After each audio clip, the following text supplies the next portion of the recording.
Nela. Pagbasa sa 10 kabanata ng Aklat ni Juan, ang talinhaga tungkol sa pastol, talata 1 hanggang 42. Pakatandaan ninyo, ang pumapasok sa kulungan ng mga tupa nang hindi sa pinto nagdaraan kundi umaakyat sa di dapat pagdaanan ay magnanakaw at tulisan.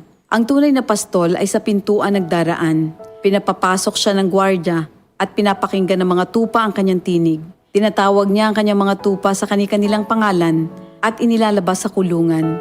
Kapag nailabas na, siya'y nangunguna sa kanila at sumusunod naman ang mga ito sapagkat kilala nila ang kanyang tinig. Hindi siya sumusunod sa iba kundi patakbong lumalayo sapagkat hindi nila kilala ang tinig ng iba. Sinabi ni Jesus, ang talinhagang ito, ngunit hindi nila nauunawaan ang ibig niyang sabihin.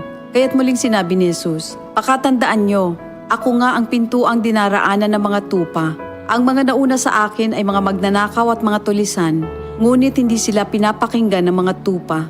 Ako ang pintuan. Ang sinumang pumapasok sa pamamagitan ko ay maliligtas. Papasok siya't lalabas at makakatagpo ng pastulan. Dumarating ang magnanakaw para lamang magnakaw, pumatay at manira. Naparito ako upang ang mga tupa ay magkaroon ng buhay, ng isang buhay na masagana at ganap. Ako ang mabuting pastol. Iniaalay ng mabuting pastol ang kanyang buhay para sa mga tupa. Ang bayaran ay tumatakas kapag may dumarating na asong gubat. Iniiwan niya mga tupa palibhas ay hindi siya pastol at hindi kanya ang mga ito. Kaya't sinusunggaban ng asong gubat ang mga ito at binubulabog. Tumatakas siya palibhas ay bayaran lamang at walang malasakit sa mga tupa. Ako nga ang mabuting pastol. Kung paanong kilala ko ng Ama at siya kilala ko, gayon din naman kilala ko ang aking mga tupa at ako'y kilala nila. At iniaalay ko ang aking buhay para sa aking mga tupa.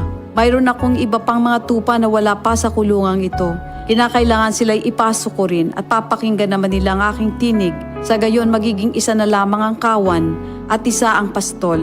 Dahil dito'y minamahal ako ng Ama sapagkat iniaalay ko ang aking buhay upang ito'y kunin kong muli. Walang makakakuha ng aking buhay kusa ko itong ibinibigay. Mayroon akong kapangyarihang ibigay ito at kuning muli.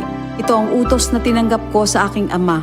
Dahil sa mga pananalitang ito, hindi na naman nagkaisa ng palagay ang mga Hudyo.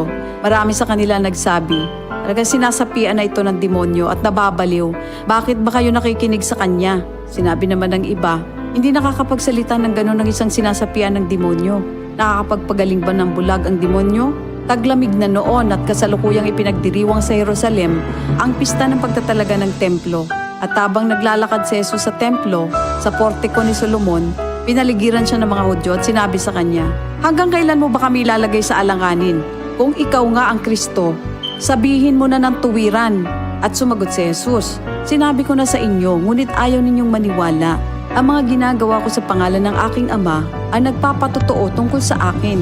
Ngunit ayaw ninyong maniwala sapagkat hindi kayo kabilang sa aking mga tupa. Nakikinig sa akin ng aking mga tupa. Nakikilala ko sila. Sumusunod sila sa akin. Binibigyan ko sila ng buhay na walang hanggan. Kailan may hindi sila mapapahamak at hindi sila maaagaw sa akin ninuman. Ang aking Ama na siyang nagbigay sa kanila, sa akin, ay lalong dakila sa lahat at hindi sila maaagaw ninuman sa aking Ama. Ako at ang Ama ay iisa. Ang mga pinuno ng mga Hudyo muling dumampot ng bato upang batuhin siya. Kaya't sinabi sa kanila ni Jesus, marami akong mabubuting gawang ipinakita sa inyo mula sa Ama. Alin ba sa mga ito ang dahilan at ako'y inyong gustong batuhin? Sumagot ang mga pinuno ng mga Hudyo, hindi dahil sa mabubuting gawa kaya ka namin babatuhin, kundi dahil sa paglapastangan mo sa Diyos, sapagkat nagpapanggap kang Diyos, bagamat tao ka lamang. Tumugon si Jesus, di ba nasusulat sa inyong kautusan? Sinabi ko, mga Diyos kayo. Mga Diyos ang tawag ng kautusan sa mga pinagkatiwalaan ng salita ng Diyos, at hindi maaaring ipawalang bisa ang sinasabi ng kasulatan. Ako'y pinili at isinugo ng Ama. Paano ninyo ngayon masasabing nilalapastangan ko ang Diyos? Dahil sa sinasabi kong ako ang anak ng Diyos? Kung hindi ko ginagawa ang mga pinapagawa ng aking Ama, huwag niyo akong paniwalaan. Ngunit kung ang ginagawa ko ay ang mga ito, paniwalaan ninyo ang aking mga gawa kung ayaw ninyong maniwala sa akin. Sa gayon matitiyak ninyong nasa akin ang Ama at ako'y nasa Kanya. Kaya tinangka naman nilang dakpin si Jesus ngunit siya'y nakaalis. Muling pumunta si Jesus sa ibayo ng Jordan sa pook na dating pinagbautismohan ni Juan. Habang naroroon siya'y maraming lumalapit sa kanya. Sinasabi nila, si Juan ay walang ginawang himala, ngunit totoo ang lahat ng sinabi niya tungkol sa taong ito.